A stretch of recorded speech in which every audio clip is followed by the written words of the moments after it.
I was just mentioning moments ago, toasty temperatures, and that's indeed exactly what we saw this afternoon. 90 degrees for the predicted afternoon high, 96 through Moab, 80s through the majority of the rest of the western slope, 70s through both Aspen and Gunnison.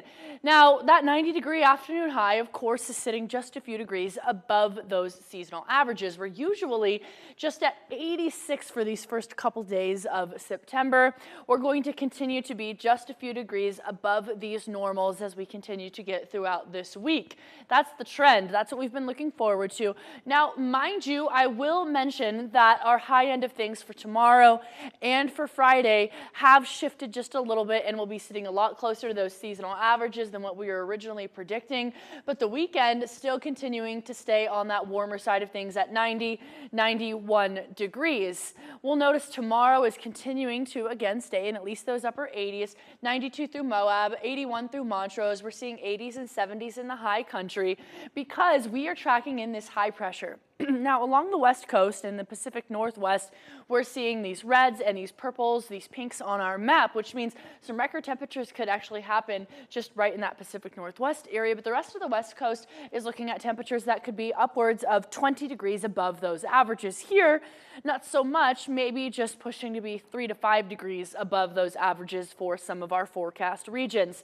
Now, as we continue to stay above averages, fall we can look forward to in just a couple of weeks, and then we can start thinking about ski season. We still have those colors to change, and some showers are still expected in the high country. So yes, fall is just 18 days away. September 22nd is that first day of autumn.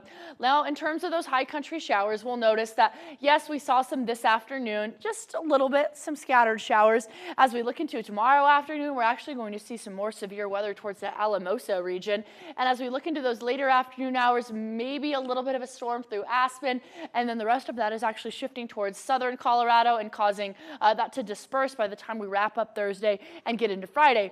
But Friday afternoon, there are some precipitation levels that are a little bit elevated, could cause some convection again in the high country on those days.